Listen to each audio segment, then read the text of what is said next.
¿Cómo están? Bienvenidos a Última Mirada. Tenemos dos invitados aquí en estudio hoy día. Tenemos una muy importante nota sobre lo que significó la entrega del IMASEC. El IMASEC se esperaba que eventualmente pudiera ser más o menos idéntico al anterior o incluso menor, y resultó bastante más positivo, y hay una serie de alguna manera hay un entusiasmo en torno a que puede estar recuperándose mucho más fuerte de lo que se preveía la situación económica. Vamos a tener una nota específica sobre eso. Vamos a conversar también con la académica de la Universidad de los Andes, Carolina Melo. Ella además coordinó y lideró una encuesta que ha causado una expectación y una impresión bastante fuerte, porque demostró que un porcentaje muy alto de los niños menores en educación básica no podían distinguir las letras del abecedario. Tenían dificultades para poder entender lo que se decía porque no se distinguían las letras, y eso en un porcentaje muy alto. Todo esto como secuela de la situación de la pandemia y todas las situaciones que han tenido que pasar para mantener a las familias alejadas, y eso conspira contra la ida a las escuelas y el tema de la educación. Vamos a conversar con Carolina Melo al respecto. Y vamos a conversar también con alguien que tiene una larga historia en el ámbito diplomático, ha sido varias veces embajador, fue subsecretario de Relaciones Exteriores, fue ministro de Relaciones Exteriores también. Vamos a conversar con Mariano Fernández sobre, muchas de las cosas que están pasando en el mundo y de las cuales Chile tiene posición.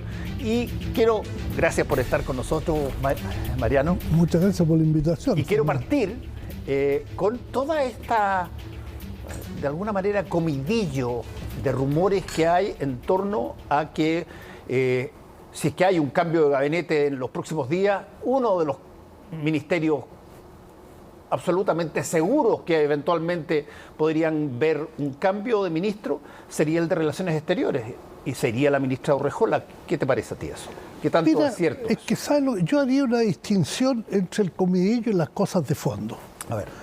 Porque el comidillo se presta, y en la Cancillería y en otros ministerios tenemos para una larga conversación sobre el comidillo, errores de distintos tipos.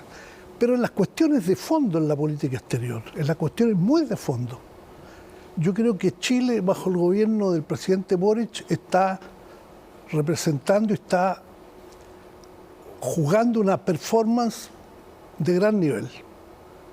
Y esto también es un rol de la canciller. Y te voy a decir dónde. En los temas fundamentales de la vida hoy, que es la democracia, las libertades y los derechos humanos, el gobierno del presidente Boric no se ha equivocado ni un milímetro. Ha sido un gobierno de democracia sin matices. El discurso de Naciones Unidas, con la crítica a Irán, la condena a la invasión rusa, Nicaragua, Venezuela, la recepción a ofrecer la nacionalidad por gracia a los nicaragüenses. En fin, hay un conjunto de factores, y aquí en un momento no voy a hablar por mí, sino que por lo que yo he escuchado internacionalmente. Si tú lees la prensa, y tú la lees, así que a lo mejor esta cosa la has visto, dice de los 4 grandes latinoamericanos, el país claro en temas de democracia y libertades es Chile. Te lo dice, lo puedes leer en El País, lo puedes leer en Financial Times. En la estadística esta del Economist sobre democracia, Chile recuperó su posición como democracia perfecta, después de haberla perdido. Son Uruguay, Chile y Costa Rica. Entonces, yo en este punto no creo que valga la pena equivocarse. Ese papel que tiene Chile es muy importante como imagen para los negocios, para el comercio y para el desarrollo futuro del país. Ahora, esa Mariano, es mi opinión. Ahora, evidentemente esto que tú estás diciendo no se construyó en el año que lleva el presidente Boric, digamos. La recuperación de la imagen de Chile diplomáticamente o internacionalmente venía dando luces desde bastante tiempo atrás. El punto es que hoy día se está comentando de que viene un cambio de gabinete y una de las cosas que más se comentan tienen que ver con lo que podríamos denominar en lenguaje coloquial condoros. Condoros en tal ministerio, condoros en tal ministerio, y por lo tanto ese tipo de cosas, las palabras que se dicen eventualmente apuntan a que podrían cambiar a los ministros. Como no se ha sabido absolutamente nada hasta ahora, te pregunto por el caso de la ministra Urrejola. No, pero mira, déjame, porque tú dijiste una cosa previa. No me gusta a mí hablar de lo que pasó, pero el gobierno del presidente Piñera deterioró la imagen internacional de Chile de manera bastante clara. ¿En qué sentido? Pues mira, armaron Prosur, fue a Cúcuta, a una aventura completamente inaceptable. Y esto fue criticado internacionalmente. Después trató el gobierno sin consulta alguna de cambiar las condiciones de trabajo de la Comisión Interamericana de Derechos Humanos. En fin, un conjunto de cosas. El presidente Piñera no nos dejó en un perfecto estado. Veníamos, eso es cierto, del 90, y a mí me tocó estar en los 30 años, y mejoramos las condiciones, y Chile terminó siendo un país que puede dialogar perfectamente con cualquier país en el mundo. Pero tuvimos un bajón, acompañado de la pandemia, acompañado de varias cosas.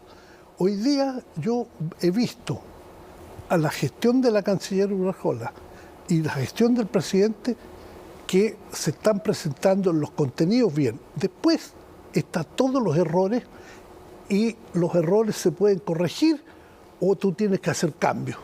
Sí. Tú tienes que hacer cambios. Yo no tengo duda que en la Cancillería tienen que tener cambios. ¿Dónde, por ejemplo? Pero yo no pienso que sea la canciller la que debe ser... ¿Dónde se necesitan cambios en Mira, Cancillería? hay cosas, por ejemplo, yo creo que el subsecretario económico, Ahumada, no entiende la función que le corresponde. Cuando él es un gran promotor, tiene que ser un gran promotor del comercio exterior, las inversiones, el desarrollo económico del país, justamente por la participación internacional que tiene Chile. Y claramente los side letters y claramente los temas adjetivos de la conversación con la Unión Europea fueron demoras innecesarias y que colocaron problemas al país en un asunto en que nosotros éramos vanguardia. Y te voy a decir más, a mí me llamó mucho la atención. El día que entró en vigor el TPP-11, el famoso Acuerdo Transpacífico de Integración y Comercio, el subsecretario de lo que se alegró es que se habían firmado las side letters con Nueva Zelanda. Y siempre relativizó la importancia para el comercio exterior que tenía Chile. Dijo, yo recuerdo que en una oportunidad dijo, hay como 300 productos solamente que van a tener alguna ventaja. Si uno saca la cuenta que para exportar, tú a lo menos exportas $1 millón mínimo. 300 productos son otros 300 millones de dólares para la economía chilena. Entonces yo creo que hay un tema, yo creo que él no está convencido de la política exterior que hay que hacer, y que sí la están haciendo el presidente y la canciller. Este es un tema, y no me gusta referirme a mí a las personas de esta manera, pero yo creo que de repente hay que decir una cosa. Y otro, el cotilleo, que yo también he criticado fuerte. Mariano, ¿es más difícil generar buenas relaciones diplomáticas, comerciales y todo lo que significa las relaciones exteriores en un mundo donde la instantaneidad es algo hecho, en un mundo donde vuelven a aparecer las guerras, vuelven a aparecer las invasiones, vuelven a aparecer las amenazas de bombas, incluso ahora de bombas nucleares? ¿Cuál es el factor que de alguna manera perfila una política exterior en este momento para un país como Chile? Lo que yo ya mencioné, digo, la nitidez de que tú estás con los conceptos democráticos como primera línea. Sí, eso es muy importante, porque incluso hay gente que prefiere decir de manera muy así, casi frívola, bueno, la democracia ya entró en crisis, se va a terminar la democracia. La democracia hoy día está asediada, pero ha avanzado. Si tú miras que tienes los 10 países que fueron soviéticos, sí, incorporados a la democracia, si tú miras la situación de América Latina en general, la de la Europa comunitaria, la de Sudáfrica, la de la India, en fin, tú tienes más países democráticos hoy día en Naciones Unidas que lo que tenía hace 30 años o que lo que tenía hace 40 años. Pero ¿qué es lo que sucede?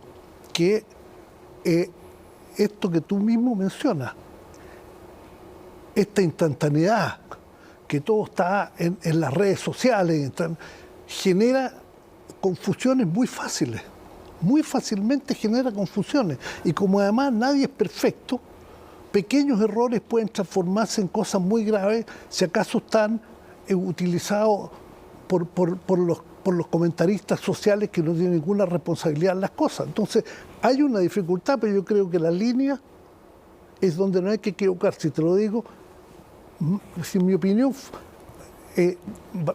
no fuera tan significativa, es mi opinión, pero la comparto con la opinión pública internacional que vale la pena. El conjunto de países democráticos considera que esta política exterior está bien hecha. Después vienen todas las otras cosas que podemos seguir conversando. A ver, Mariano, yo he citado varias veces una frase de Albert Einstein que a mí me dejó muy impactado cuando la escuché por primera vez, o cuando la leí en realidad por primera vez. Y él planteaba, y lo decía, cuando le preguntan sobre las guerras del futuro, y él dice, yo no sé cómo va a ser la tercera guerra mundial, pero sí sé que la cuarta guerra mundial va a ser a palos y piedras. Claro. Se la atribuyen a Churchill también la frase. Sí, la frase es de Einstein, pero claro. Y te quiero preguntar eso porque, claro, nosotros dos somos de una generación que hemos visto cosas que probablemente mucha gente que nos está viendo no ha alcanzado a ver. Vimos un mundo separado en una guerra fría. Vimos un país como Estados Unidos que fue a Vietnam y volvió con la cola entre las piernas humillado. Vimos a una Unión Soviética que parecía pero invencible y que se jactaba de muchas cosas, perder una guerra con Afganistán. Lo mismo le pasó a Estados Unidos. Y ahora vuelven estas arremetidas de invasiones, en el caso de lo que hace Putin con Ucrania. A ver, yo no quiero emular a lo que dice Einstein, pero uno en algún momento dado pensó que el mundo estaba lo suficientemente controlado y quizás se había enterado de lo que había pasado en los últimos 60 años, 70 años, como para que no solamente la democracia empezara a cambiar, sino que la resolución de conflictos por vías no bélicos. Claro, bueno, eso, pero mira, lo que pasa es lo siguiente, cuando hay el cambio cualitativo es que después de la Segunda Guerra Mundial se produjeron un debate ideológico entre el socialismo comunista y el capitalismo democrático. Y eso terminó en el año 90 con una Unión Soviética destruida. ¿Cuál es la situación hoy? La situación hoy es que todo esto que tú estás señalando muy bien es la lucha de los valores que están representados por la democracia respecto a los intereses que están representados por los autoritarismos. Si tú miras la situación de Nicaragua, tú miras la situación de Venezuela, tú miras la situación Rusia y Putin, miras lo que sucede en parte en el Oriente Medio, no hay un factor ideológico que legitime y que diga, mire señor, yo voy a hacer esto porque esto le va a hacer mejor a la población porque va a tener estos derechos, va a tener esto. Hoy día es pura y simplemente tener poder. No, Y no es la eso- instalación, para ponértelo a ver si es que te entiendo, no es como era antes, que eran dos sistemas ideológicos que competían. Claro, lógico. Aquí está compitiendo la democracia con todos sus defectos y todos sus problemas, pero que tiene un respeto básico por los derechos humanos y por las instituciones que permiten funcionar a los estados, y las tendencias autoritarias, que son las que nos hacen peligrar los temas que tú estás señalando. El tema de Corea del Norte, Afganistán, en fin, ¿qué es lo que hay detrás? No hay más que poder, no hay una definición ideológica que tú puedas decir, mire señor, este es mi manual de cómo la vida va a ser mejor para la gente. Esto, yo te digo, aquí es muy fuerte, y ahí te hago una advertencia. Yo soy miembro de un partido de oposición, como todo el mundo sabe, o como yo espero que sepan, pero me parece que en esta materia yo tiendo a acercarme y a prestarle un cierto respaldo a estas cosas que está haciendo el gobierno chileno, porque la situación está muy difícil. Mire el entorno latinoamericano y cómo están reaccionando los gobiernos frente a los desafíos que existen. Oye, interesante. Tú te calificas como miembro de un partido de oposición, estabas hablando de la democracia cristiana. Sí, claro. De la vieja democracia cristiana. Sí, la vieja democracia cristiana. A ver, cuéntame un poquitito, ¿dónde está el factor opositor de la democracia cristiana, más allá de la cosa electoral? Para que tú digas, soy parte de un partido de oposición a este gobierno. Bueno, te lo digo en las condiciones que existen hoy día. La democracia cristiana viene de una crisis brutal y ya ha tenido una pérdida de cuadros y de gente, y aquí hoy día está recién elegido Alberto Undurraga, y en este momento el partido empieza a reestructurarse, no está en el gobierno, y cuando uno no está en el gobierno está en la oposición. Ahora, esto no quiere decir que tú no puedas tener una relación pasable con el gobierno. De hecho, por ejemplo, en el tema electoral no es menor, nunca hay que quitarle importancia a lo electoral. No hubo lista única y tenemos una lista con una parte de gente cercana al gobierno, porque además el Partido Demócrata Cristiano, y me pasa a mí en lo esencial, nosotros no necesitamos una continua polarización en este país. Este país creció cuando fuimos capaces de pactar que el que ganaba el gobierno gobernaba pero no destruía al que se oponía, y el que se oponía pero no trataba de darle un golpe de Estado ni destruir al gobierno. Entonces, estas tendencias que hemos tenido ahora, muy polarizantes, en los dos lados, yo creo que le hacen un daño fuerte, y por eso me parece a mí que en esta cosa internacional es muy importante que la señal que da el presidente Boric y su gobierno sea la de política de valores. Después vienen todas las críticas que tú puedes hacerle. Incluso te digo más, esta señal que tú mismo mencionaste de IMASEC no es una mala señal. Entonces apoyemos que el país se estabilice independientemente que yo no esté en el gobierno y que tenga probablemente que desarrollar una opción pronto, pero por ahora estamos recién en la discusión de una nueva constitución, así que tampoco se trata de ya perfilar opciones políticas u opciones personales. A ver, me queda poco tiempo, pero te quiero hacer dos preguntas que tienen que ver, Mariano, con algo que tú señalaste. ¿Cómo en los tiempos actuales, donde una vez más uno no puede hacer caso omiso de la instantaneidad, de las redes sociales, de la fake news, de todas las cosas que pasan, cómo se puede hacer oposición, voy a ponerla yo el adjetivo, benigna? No, mira, bueno, diciendo, como te estoy señalando yo en este momento, a mí me parece bien lo que se está haciendo en política exterior, pero hay que hacer cambios en muchos sectores dentro de la política exterior y no me parece que deba ser el presidente y la ministra porque dan la señal positiva, pero hay errores que se cometen varios, ya te mencioné uno muy importante y podría mencionar otros. Entonces, a ver, ¿qué errores? No, bueno, mira, yo creo que algunos colaboradores más de algún embajador ha sido mal nombrado, en fin, pero no quiero entrar en detalles. Bueno, eso yo supongo que podríamos decirlo de prácticamente todos los gobiernos. Hubo una época, ¿para qué estamos con cosas? Hubo una época donde los cargos diplomáticos eran solicitados porque, bueno, te ibas a lugares maravillosos, tenías buena paga, no necesariamente buscabas a las personas más idóneas para eso. Pero es una lectura, mira, yo, Fernando, tú me vas a colocar a mí en un punto que es complejo, pero que es muy importante en mi opinión. Dale. Los embajadores pueden venir del servicio exterior, de la academia, del empresariado, de la política, de cualquier parte. ¿Por qué? Lo importante es que sean gente que entienda jugar un liderazgo a nombre del país y que conozca los valores y los intereses y los represente bien.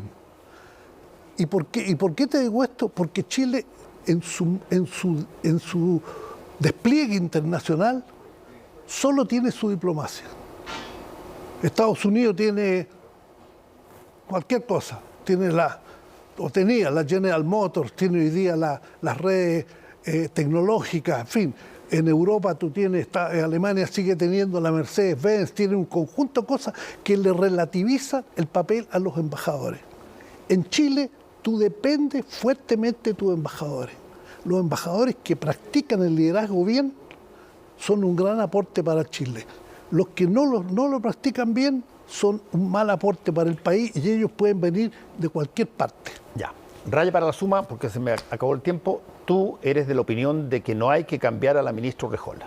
Soy de la opinión de que no hay que cambiar a la ministra Urrejola, pero que hay que hacer cambios en la gestión de la política exterior. No en los principios que ellos han sostenido bien, sino en la manera de actuar de algunos colaboradores.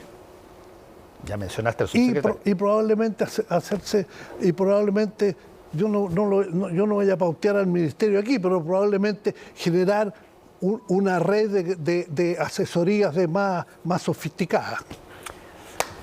Bueno, te quiero dar las gracias, Mariano, por haber estado conversando con nosotros en este breve espacio, pero queríamos concentrarnos un poquitito en la imagen chilena y las cosas que están pasando para ver cómo sigue y probablemente vamos a saberlo si es que efectivamente van a haber o no van a haber cambios en el Ministerio de Relaciones Exteriores. Exteriores. Bueno, independientemente de eso, digamos, yo te digo, es una opinión muy personal, pero me la he formado porque creo que una parte de la oposición tiene que contribuir a que este país entre definitivamente en una estabilidad post-estallido, post-plebiscito, etcétera, y que le abre perspectivas a un movimiento donde puede estar instalado la democracia cristiana. Que por ahora, según tú, está en la oposición. Bueno, está lógico. Está, claro. Si no, pues, a ver, ¿qué prefieres tú que diga yo? No, está en el limbo. No. Me parece que no estamos en cargos de gobierno, estamos en listas separadas para la próxima elección, estamos empezando a desarrollar un programa que va a ser seguramente alternativo a otros. Pero lo que sí te quiero decir, no utilizando la palabra benigna, yo utilizaría, somos una posición que está muy preocupada de que a Chile le vaya bien. Y que a Chile le vaya bien pasa porque a este gobierno no le vaya mal. Muchas gracias, Mariano, por haber estado con nosotros. Hacemos una pausa y ya volvemos.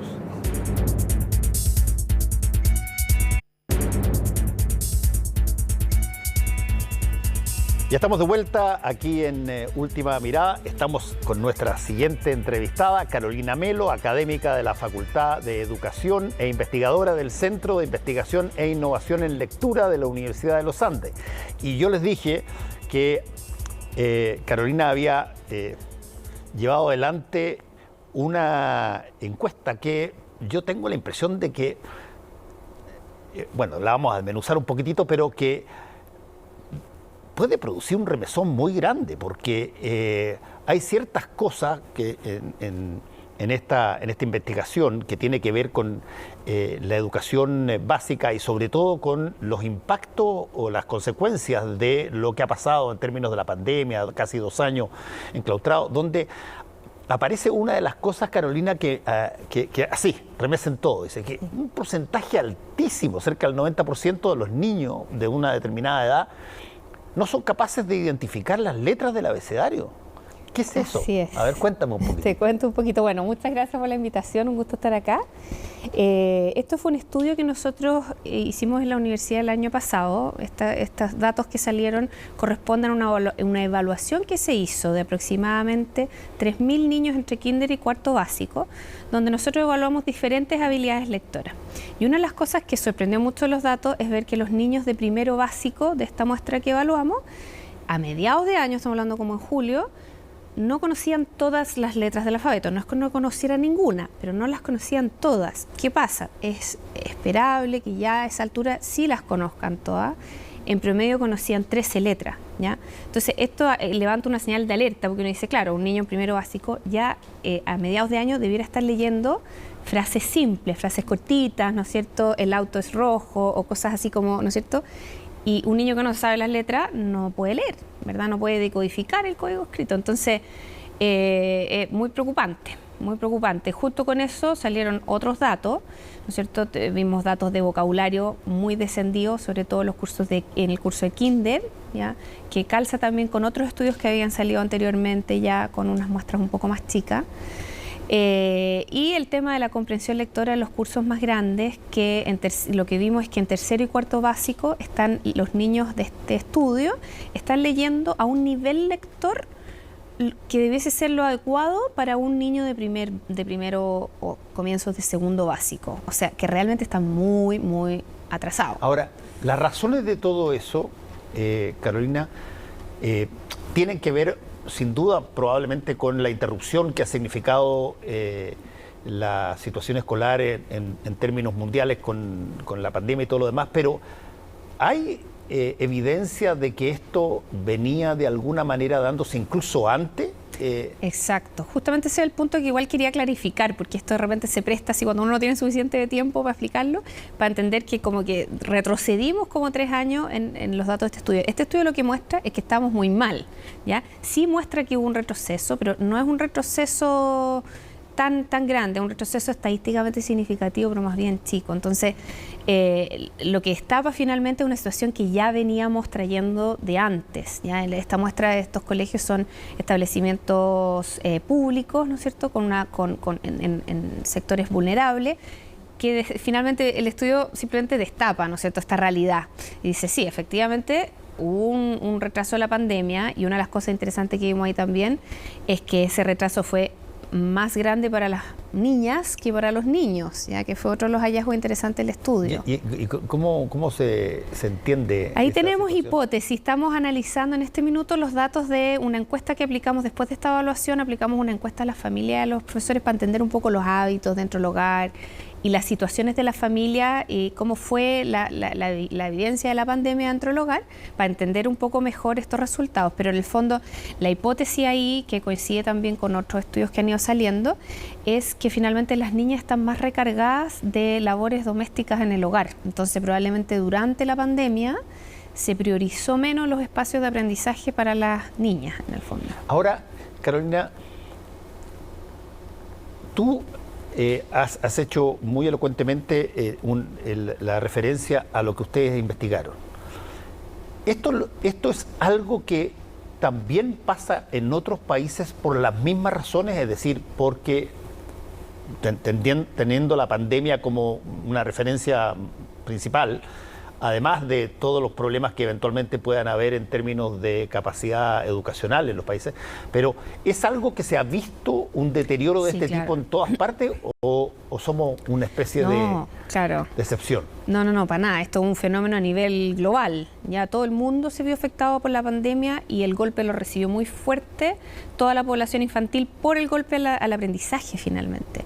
Porque hay estudios del Banco Mundial que dicen que la pobreza de aprendizaje, que se define como, ellos definen que si un niño no sabe leer a los 10 años, no sabe leer adecuadamente, eso se habla de pobreza del aprendizaje, ¿ya? Y eso se estimaba que en la población más o menos era un 50% de los niños llegaban a los 10 años, que es como cuarto básico, sin poder leer bien, ¿ya? Esa cifra está aumentando a un 70%. Imagínate, 70% de los niños en la población infantil no va a estar leyendo a niveles adecuados. Mundialmente estamos hablando. Entonces, es un fenómeno completamente global, o sea, que está afectando a todos los países, sin duda. Ahora, ya visto que es capaz una investigación como la tuya y las otras que se han hecho, de detectar esta situación, de detectar la gravedad de la situación, ¿qué se hace? Sí, esa es la gran pregunta, ¿no es cierto? Que ganas de tener una varita mágica y poder solucionar este tema de esta brecha de aprendizaje. La pandemia, claro, de repente aparece, una pandemia de repente aparece y en el lapso de, qué sé yo, 12 meses o un año y medio, ya, te altera básicamente las estadísticas de buena educación que se tenían. Ok, pero ¿cómo lo arreglamos? ¿Cómo se arregla el problema? Mira, ahí lo interesante que ha ocurrido y que a mí me pone muy contenta, al menos de la situación que ocurrió post este estudio y en el fondo durante este tiempo, en los últimos meses, post pandemia, hablemos ya, ¿no es cierto? Ya no estamos en la pandemia, es que se formó una red ya público-privada que se llama Por un Chile que lee, un poco gatillado por este estudio y de esta información que empezó y otros estudios que empezaron a hablar de este tema. Junto con otra investigadora, con Susana Claro de la Universidad Católica, con la CMPC, con la Carolina Cuña y con otras personas más que están conformando este grupo motor, empezamos a movilizar y logramos también sumar al Mineduc, ¿ya? Y estamos trabajando hoy en día en esta red público-privada de la mano del Mineduc, que ilusiona bastante porque tenemos más de 100 fundaciones e instituciones interesadas en aportar para solucionar este problema. Entonces, a ver, yo no sé si esa es la manera en que esto se va a solucionar, pero eso por lo menos te habla de que hay mucho interés desde el mundo privado y también una conciencia desde el mundo público de la gravedad de este problema y también el interés por avanzar, ¿no? Ahora, interesante eso de organizarse para tratar de compensar, pero ¿cómo se comienza a entender? Porque alguien dice, a ver, no tenemos más de 24 horas en el día. Sí, claro. Y ese día ocupa una fracción en la atención escolar. Y todavía hay problemas probablemente de pandemia en algunas partes. Ok. ¿Cómo se le introduce a ese espacio que está reducido por la misma lógica que estamos viviendo? ¿Cómo se le introduce esta manera de compensar, no solamente compensar lo que se pierde, sino que avanzar en materia educativa? Lo que pasa es que yo creo que es importante priorizar. O sea, que al final cuando priorizamos todo, no priorizamos nada, ¿verdad? Y entonces la recuperación de la que se está hablando, los aprendizajes, ¿no es cierto?, tiene que estar focalizado. Hoy día realmente es muy costo efectivo, si se quiere, focalizarse en lectura, ¿ya? Hay que focalizarnos en recuperar las habilidades lectoras de los niños, porque finalmente esto está a la base del aprendizaje. No es que la matemática no sea importante o no sea importante enseñar historia, pero es que si los niños no saben leer y no pueden comprender lo que leen, entonces no van a poder hacer bien matemática, no van a poder aprender ciencias, ni historia, ni otras materias. Entonces es muy importante, yo creo, priorizar el tema de la lectura dentro de los establecimientos educacionales y por parte de la familia generar espacios para leer en familia. O sea, el efecto que tiene leer 10 minutos al día con los niños es gigantesco. O sea, ahora, fíjate, déjame decirlo antes de que se me olvide, porque mientras tú estás diciendo todo esto, la única cosa que estaba dando vuelta en mi cabeza es, tengo acá a la Carolina que está diciendo de que es muy importante leer, y muy importante leer, y está todo el mundo prácticamente no leyendo, sino que está viendo. Sí. Viendo televisión. Sí. Viendo su celular, viendo las cosas que le interesan en juegos y en cosas acá y allá. ¿Cómo compites con eso? Es súper complicado. O sea, yo no te voy a mentir porque, o sea, yo soy, o sea, fanática y activista del tema de la lectura, pero en el fondo la competencia es desleal, porque hoy día cómo compites con un celular es muy difícil. Entonces yo creo que de verdad y los adultos tenemos que tomar una decisión racional, y cuando uno tiene niños chicos generar estos espacios. O sea, si es que de tal hora a tal hora, chao el celular, me voy a sentar a leer un cuento en papel con mi hijo, ¿ya? O sea, yo digo, y les digo también a los papás, de repente me preguntan y todo, pero ¿hasta qué edad? Y no sé qué. Oye, mientras te aguanten, lean. O sea, yo tengo hijos adolescentes y de repente están estresados y dicen, ay, leamos, me leí un rato. A veces ellos me leen a mí, yo les leo. Es como una cosa que ya está metida como algo rico de hacer en familia, ¿te fijas? Pero hay que cultivarlo, o sea, que no es algo que uno vaya a ocurrir así espontáneamente, hay que proponérselo, digamos. Es como no sé, pues empezar a hacer deporte, como que es mucho más fácil estar sentado en el sofá, pero uno dice, no, ya, yo voy a ir al gimnasio tal hora, y tenés que ir, si no, no ocurre, digamos. Ahora, ¿no? Es como... esa competencia que ocurre en todas las latitudes, uno lo ve en todos los países, esa competencia que existe entre el aparato que te acompaña para todos lados, donde es tu vida. Ahí están las fotos que tú tomas, ahí están los documentos y las cosas que te interesan, ahí están montones bueno, eso que es propio, no se ha generado algún tipo de relación que pueda complementarse con la lectura. Sí, no, buen punto ese. O sea, hoy día existen aplicaciones, por ejemplo, que te permiten practicar habilidades específicas dentro del proceso de la adquisición de la lectura, ya que hay juegos y hay ciertas aplicaciones, algunas están respaldadas por investigación, otras no, ¿ya? Pero hoy día existen herramientas, ¿ya? De hecho, en la Universidad de los Andes nosotros estamos trabajando en una herramienta ahí con Pelusa Orellana que se llama Leer Más, que es una herramienta para practicar habilidades de comprensión y vocabulario, que hoy día hay que traer a la tecnología como un aliado. Si lo que pasa es que yo creo que hay que reservar espacios libres también de la tecnología. Si no se trata de decir como, no, el celular es malo, la tecnología es pésima, sí, es buenísima, pero hay que reservar espacios libres de... Porque si no, como hablábamos, o sea, es desleal la competencia. O sea, ¿cómo te vas a concentrar en un libro si está la tele prendida con unos monitos saltando o la mamá está en el celular? O sea, como que no... Fíjate que hay un libro que a mí me impactó mucho, hace muchos años que lo leí, de un escritor italiano que se llama Alessandro Barico. Y Alessandro Barico tiene un libro que se llama Los Bárbaros. Y él, en una parte del libro, plantea una disquisición donde dice, y te lo voy a plantear más o menos como lo dice Barico en el libro, dice, a ver, en un mundo donde todo está cambiando y todo está cambiando aceleradamente en términos tecnológicos sobre todo, y tu relación con la tecnología, en un mundo donde todo cambia, ¿qué te gustaría que se mantuviera tal cual es?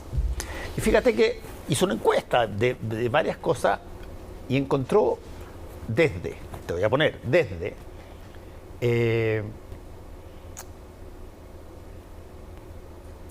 invitar a comer a los amigos, que no se separen todos y vayan cada uno, que sigan habiendo fiestas donde la gente se junta y todo lo demás. Pero no vi que dijera, qué sé yo, que se mantengan los libros. Claro. Hoy día mucha gente dice, no, yo leo la Kindle, leo en mi celular.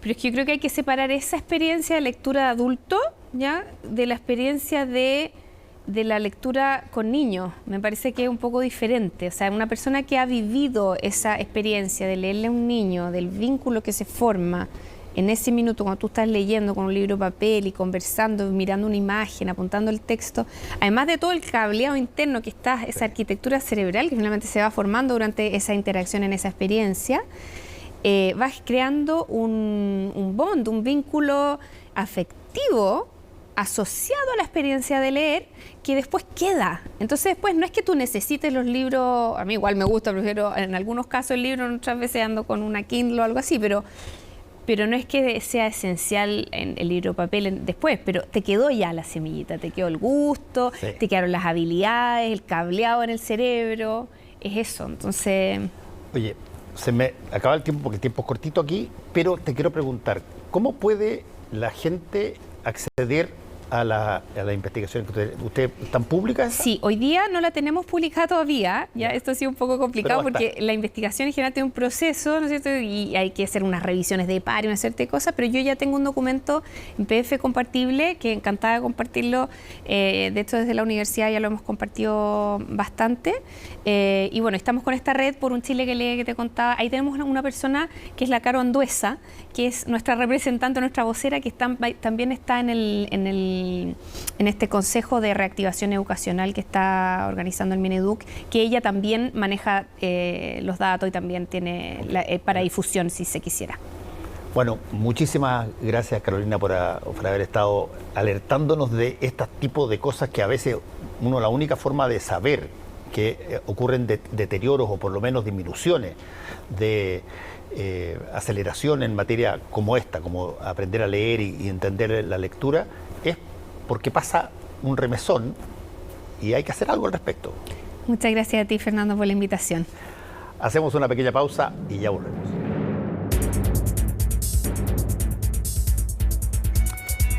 El 2023 partió con un impulso en la economía y de ello dio cuenta el IMASEC de enero. El indicador se expandió 0,4% y tuvo el primer crecimiento después de 4 bajas consecutivas. ¿Cuáles fueron las razones de esta alza y qué se espera para los próximos meses? Lo revisamos en la nota de Belén Vázquez. Lo ha dicho varias veces y este dato viene a confirmar su pronóstico. Para el ministro Mario Marcel, la economía ha sido más resiliente de lo que se tenía previsto y las proyecciones más pesimistas no se están cumpliendo. Esto porque el IMASEC de enero dio la sorpresa y tras 4 caídas consecutivas anotó una variación de 0,4% comparado con el mismo mes del año anterior.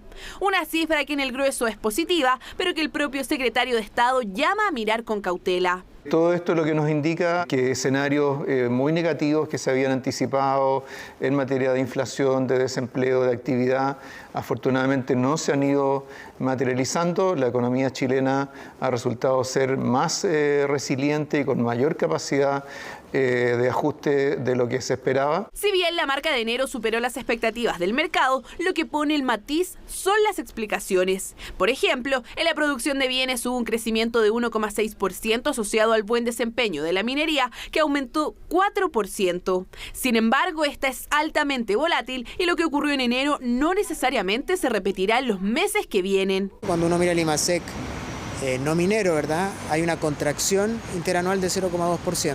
El sector minero es muy volátil, muy difícil de predecir y eso atenúa un poco, ¿verdad?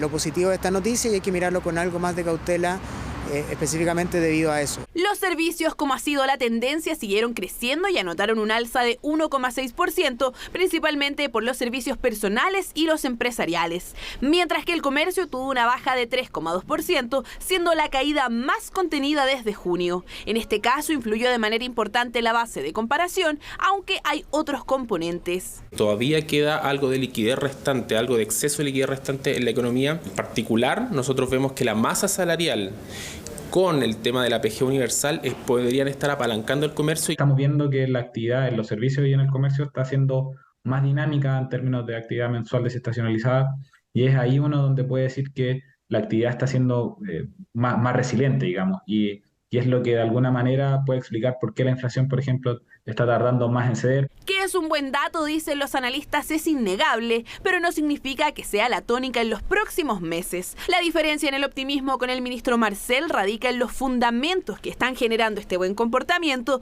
que distan entre sí. Esa combinación de un escenario externo mejor con condiciones internas más favorables son las que están permitiendo que ya desde el cuarto trimestre del año pasado la economía esté mostrando señales, de una gradual recuperación económica.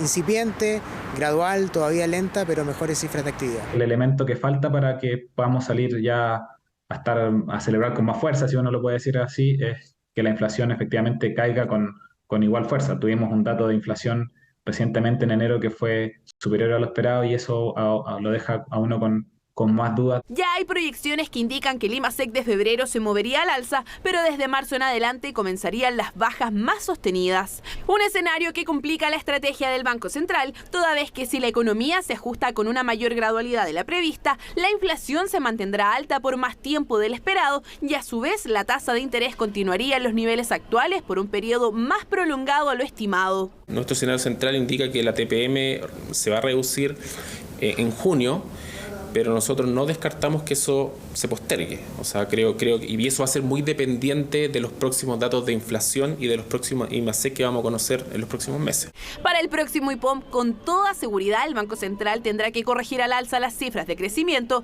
que actualmente proyectan una caída de entre 0,75 y 1,5%. Y con este dato, incluso, algunos ya hablan de un 2023 con una actividad que se movería en torno a menos 1%. Y con esta buena noticia en torno a el IMASEC y la economía, nos encontramos mañana. Chao.